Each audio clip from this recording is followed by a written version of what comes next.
Miss Bobby Joe Carpenter and Mr. Joshua Birch, please raise your right hands. Do you solemnly swear the testimony you're about to give is the truth, the whole truth, and nothing but the truth? Yes, sir. Yes, sir. Thank you. You can both put your hands down. Okay, how old are your children? They are 12 and 14. Okay, and the current order in your case from 2017 has the child support set at $1,925. Is that correct? Yes. Okay, and Mr. Birch was also ordered to carry the health insurance for the children in that order? Yes, which is what I asked, which that has been, I guess, resolved and not a part of this. That was my priority. We'll address that here in a second. How are the children currently covered for health insurance? Under Joshua. Okay. Through his employer? He owns his own business. Okay. Does he also have dental insurance for the children? No, he does not. Okay. The courtroom comes to order as Joshua Birch is sworn in, setting the tone for a serious legal discussion. The judge immediately focuses on the children involved, asking about their ages, 12 and 14, and confirming the existing child support order from 2017. The amount, set at $1,925 per month, becomes the foundation of the case. Right away, it's clear this hearing will revolve around whether that number should change. Do you have dental insurance available for them? I will. The dental insurance was just recently canceled on Joshua's end. Okay. Do you have dental insurance available through your job? Yes, I do. And healthcare. How much is the dental insurance? Oh, goodness. I provided the information last time, but it's very minimal. Do you have our notes from last time? I didn't bring any of that with me. The proposed order stated the dental insurance costs $30.33 per month. Is that correct? That's probably correct. Was that for just the two children? No, that's for family. Okay. How many people are included in that? Just me and the two girls. Okay, so 3. Yes. Okay. Do you know if do you know where Mr. Birch works? He works at East Texas Truck Center. Okay. Do you know how much or how long has he done that? Attention shifts to healthcare coverage, one of the most important issues for the children. The mother confirms that Joshua was ordered to provide health insurance, something she says was always her top priority. The judge carefully examines whether this responsibility is still being fulfilled and how the children are currently covered, signaling that medical care is a key factor in the case. I really don't know. I mean, it's been several years now that he's owned it. I would probably guess, if I was to guess, probably 5 to 7 years. Okay. And you said that he owns that business? Yes. He also owns other businesses as well. I'm not really fully aware of what all businesses that he does own. Okay. But I do know for a fact he does own East Texas Truck Center, and he does have a business in Nacogdoches and a business in Baytown. Okay. Is the East Texas Truck Center, is that his main source of income? Yes. Okay. And you said that he's the owner of that business? Yes, that's correct. Do you have any idea what kind of income that business generates? I would guess probably 3 to 5 million. I did submit, and I'm not sure if you received it yesterday. The conversation turns to dental insurance, revealing gaps in coverage. Joshua does not currently provide dental insurance, and the mother explains that her own coverage is minimal. A previous estimate of just over $30 per month is discussed, raising questions about affordability versus necessity. This moment highlights how even small costs can become major points of disagreement in family court. I did get online and look at the appraisal districts for his property values. Did you receive that? I did receive it. Okay.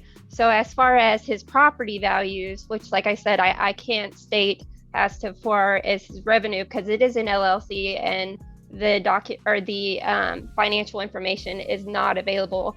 But I will say, like, as far as property owned in Baytown, per the appraisal district, it's 1.1 million. In Nacogdoches, he owns 5 properties, 3 of which were just acquired in December 15th, 2021. Ms. Carpenter, stop. Yes. Ms. Simone, I need you to ask questions. Yes, sir. Thank you. Sorry. Okay, you stated that he owns other businesses. Do you know what the businesses are? or what the business, what the name of the businesses are? The judge begins digging into Joshua's work situation. It's revealed that he is connected to East Texas Truck Center and has been involved for several years. The mother claims he owns the business, suggesting a stable and potentially high-income position. This becomes a turning point, as the court starts evaluating whether his financial situation justifies a change in support. I can, if you look at his LinkedIn accounts. I don't have that available. Sorry. Okay, I'm pulling it up right now.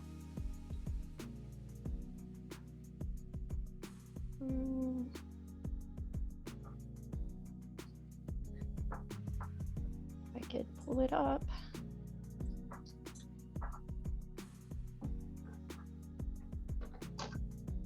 I'll look it up on my computer. It's a lot faster internet. So, Ms. Carpenter, this information that you're about to give me is something that you're looking up from somewhere else? The businesses owned is just from his LinkedIn account, president. Carpenter, you don't know this information personally. This is just information that you're searching on the internet for. And also my 14-year-old has told me as well. Okay, so you can't use that information. Okay. Move on, Ms. Simone. I'm going to go ahead and pass the witness. Okay. Yeah, let's see if you can find somebody that actually has direct knowledge of what it is that you're trying to do here. Yes, sir. I will call Mr. Birch. Tension rises when the mother suggests Joshua may earn between $3 to $5 million through his business and property holdings. She references property values and multiple locations, trying to paint a picture of significant wealth. However, without concrete financial records, these claims begin to appear more speculative than factual, putting her argument at risk. Mr. Birch, would you state your full name for the court, please? Joshua Paul Birch. Okay. And you're the father of Aubrey and Adeline Birch? That is correct. Okay. And are you currently covering the children on your health insurance? Yes, ma'am, I am. Okay. And can you give me the cost of that? $315.97 per month per child through Blue Cross Blue Shield. Okay. So $631.94. And all right. And where do you currently work? East Texas Truck Center. Okay. And are you the owner of that business? I'm a minority owner in that business. Okay. Are you paid a salary? I am, yes, ma'am. Okay. And what is that salary? It's $90,000 a year. Okay. The judge quickly challenges the reliability of the information presented. When it's revealed that some claims come from online searches and even statements from a child, the credibility of the testimony weakens. The court makes it clear that secondhand or internet-based information cannot be used as solid evidence, marking a critical setback for the case. Do you own any other businesses besides the East Texas Trucking Center? So I'm a minority owner in East Texas Truck Center, Inc., Okay. which is not a LLC. And I'm a minority owner in East Texas Truck Center, Baytown, LLC. I'm a minority owner in Keystone Financial, LLC. And I'm a majority owner in Cornerstone, LLC.